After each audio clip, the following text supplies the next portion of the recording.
السلام علیکم ورحمۃ اللہ وبرکاتہ۔ جی ہاں دوستو، یہ بات بالکل سچ ہے کہ جس طرح بے دینی کا وبال ہوتا ہے، بے دینی کے اثرات ہوتے ہیں، اپنے اولاد کو دین کی تعلیم سے محروم رکھنا یقیناً یہ ان کو ضائع کرنا ہے۔ اس لیے اولاد کو دین کی تعلیم دینا یہ والدین کا اولین فریضہ ہے، اہم فریضہ ہے، کیونکہ یہ نئی نسل، یہ معصوم بچے بالکل ان کا ذہن کورا ہوتا ہے، کورے کاغذ کی طرح۔ کورے کاغذ پر آپ جو چاہو لکھ دو، وہ محفوظ رہتا ہے۔ ایسے ہی بچے کا ذہن بھی کورے کاغذ کی طرح صاف ستھرا ہوتا ہے۔ اگر معصوم بچے کی پرورش خیر کے ساتھ ہو رہی ہو، دین کی تعلیم کے ساتھ ہو رہی ہو، اللہ اور اس کے رسول کی معرفت کے ساتھ ہو رہی ہو، تو اسی طرح وہ پروان چڑھتا ہے، اور مستقبل میں جو بھی وہ نیک کام کرتا ہے اس میں اس کے معلم کا، اس کے مربی کا، اس کے ذمہ دار اور والدین کا حصہ اس کے ثواب میں ہوتا ہے۔ اور اگر کوئی بچہ شر کے ساتھ پروان چڑھتا ہے، اس کی کوئی دینی تعلیم و تربیت کی فکر نہ ہوئی ہو، اور مستقبل میں جا کر اگر کوئی گناہ کرتا ہے تو اس گناہ میں اس کے والدین، اس کے ذمہ دار بھی برابر کے شریک ہوتے ہیں۔ اس لیے اپنے بچوں کی فکر کرے، ان کی دینی تعلیم و تربیت کی فکر کرے۔ اور یہ بات صحیح ہے کہ دینی تعلیم کا فائدہ دنیا میں تو ہے ہی ہے، آخرت میں مرنے کے بعد بھی ہے۔ اس لیے آپ نے سنا ہوگا کہ ایک معصوم بچے کی توتلی زبان سے بسم اللہ کا پڑھنا اس کے والد کو جہنم سے نجات اور چھٹکارا دلا دیتا ہے۔ حضرت مولانا مسیح اللہ خان صاحب رحمت اللہ علیہ نے یہ بات لکھی ہے، جو حضرت تھانوی کے خلیفہ تھے۔ وہ فرماتے ہیں کہ ایک بیوی کے شوہر کا انتقال ہو گیا۔ انتقال کے بعد سے وہ روزانہ خواب میں اپنے شوہر کو دیکھتی، لیکن کہاں وہ دیکھتی کہ اس کا شوہر جہنم کے عذاب میں مبتلا ہے۔ اس کا ایک چھوٹا سا معصوم بچہ تھا، اس کے دل میں نیکی کا جذبہ پیدا ہوا، اور ماں نے اپنے اس چھوٹے سے ننھے کو مکتب میں لے گئی، اور وہاں لے جا کر معلم سے کہا کہ میں اس کو پڑھانا چاہتی ہوں، آپ اس کو دین کی تعلیم دیجئے۔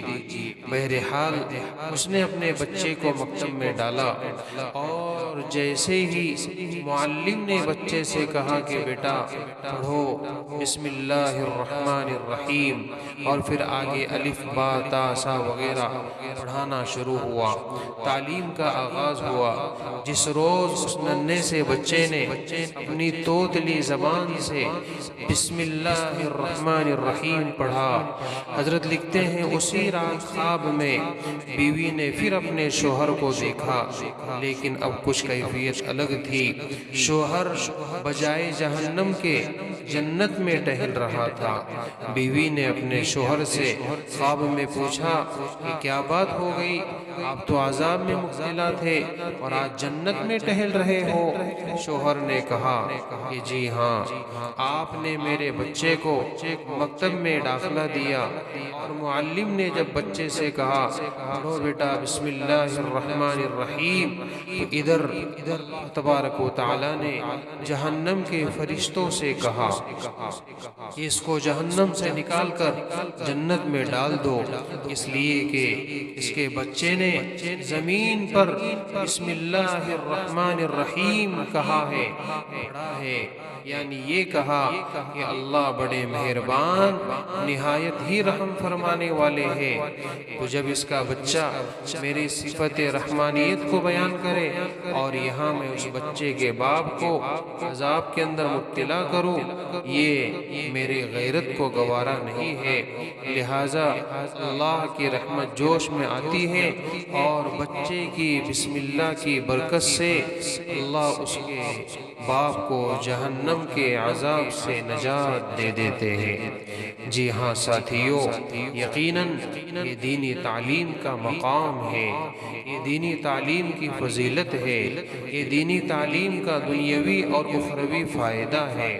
مبارک ہے وہ لوگ جنہوں نے اپنے بچوں کو حافظ قرآن بنایا، مبارک ہے وہ لوگ جنہوں نے اپنے بچوں کو عالم دین بنایا، داعی دین بنایا، شیدائی دین بنایا، اور عالم دین اور حافظ قرآن بنانے کے لیے اپنے بچوں کو مدرسوں میں ڈال رہے ہیں، اور ان کی فکر یہی ہے۔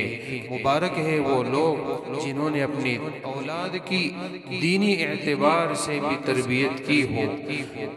جی ہاں بھائیوں، امید کرتا ہوں کہ آپ حضرات کے ذہن میں کچھ نہ کچھ حد تک دین کی تعلیم کے اعتبار سے خیالات اور جذبات پیدا ہوئے ہوں گے۔